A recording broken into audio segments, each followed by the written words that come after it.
হচ্ছে আমরা কিন্তু সেফটি এর আগে যেটা হয়েছে কিন্তু আমি বলাইতেছি যে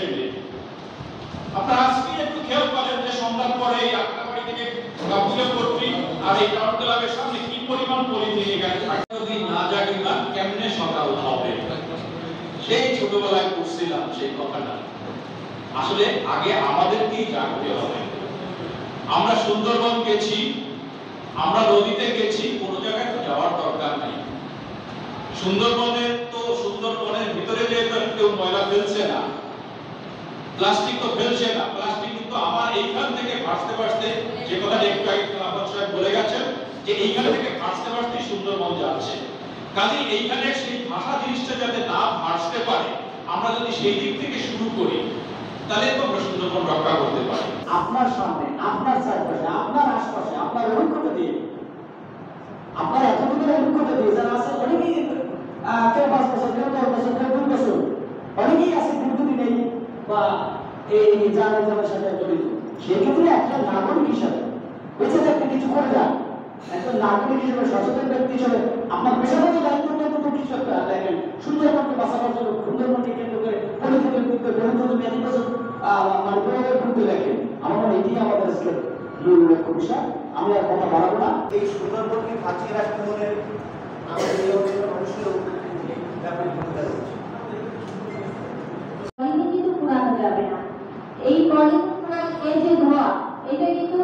এই ধোঁয়া যখন একটা মানুষের শরীরে প্রবেশ করবে তখন কিন্তু তার শ্বাসকষ্টজনিত রোগে সে আক্রান্ত হবে এই জন্য আমরা কিন্তু প্লাস্টিক বা পলিথিন পুড়িয়ে ফেলতে পারবো না এমনকি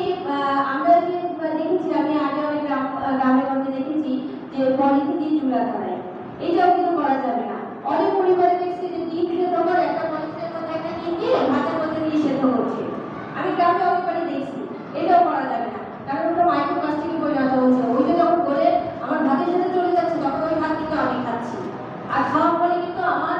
পেটে নানা ধরনের সমস্যা হচ্ছে এটার কারণে কিন্তু সেই প্লাস্টিক এবং পলিথিন এই জন্য আমরা কিন্তু আপনারা মানে চিন্তা করবেন আমরা ভাঙাড়িদের সাথেও মিটিং করছি ভাঙাড়ি এলাকা থেকেও আনছি যে আমরা সবাইকে বলছি যে আপনারা নাম্বার রাখেন প্লাস্টিক পলিথিন আমরা একত্রিত করে তারা এসে আপনাদের কাছ থেকে নিয়ে যাবে আমরা আমাদের জায়গা থেকে কিন্তু সর্বস্তরের লোকের সাথে কিন্তু আমরা সহযোগ করছি যাতে করে সবাই সচেতন হয় আমরা এই আপনার হচ্ছে তার প্রতিবেদন সবাই গতকাল রাতে গ্রুপে দিয়ে দিয়েছি প্রতিবেদনটা আমি দিয়েছি যেটা আমাদের সাবমিট করছে তো আমাদের আসলে সবারই একটা দায়িত্ব আছে আমরা সবাই যখন একটা কমিটি গঠন করছি আমি কি মানে এজন্য আমি বলবো এই পলিসি বন্ধের জন্য সরকার কিছু ভূমিকা পালন করতে হবে পাশাপাশি আমাদের আমাদের যে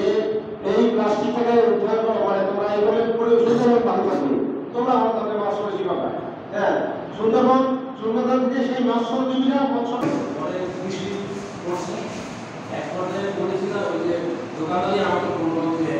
সুন্দরবনের মাছ এটা আমাদের অঞ্চলের মাছ না কিন্তু এই মাছগুলো কিন্তু সুন্দরবনের যে ওষুধ দিয়ে যখন মাছগুলো মানে মারা হয় সেটা অবশ্যই সুন্দরবনের জন্য ক্ষতি করে তো আমার মানে একটা প্রস্তাব হবে যে প্রশাসন যাতে এই বিষয়টা একটু দৃষ্টি দেয় সেই ক্ষেত্রে আমরা একটু তো সুন্দরবন সম্পর্কে লিখতে হলে সুন্দরবন সম্পর্কে তাকে দূষণমুক্ত রাখতে হলে সুন্দরবনকে পরিবেশ সুন্দর রাখতে হলে এবং ভালো রাখতে হলে সুন্দরবনে গিয়েই আসলে কাজ করা এগুলো এত ক্ষতিকারক সুন্দরবন আসলে আমরাও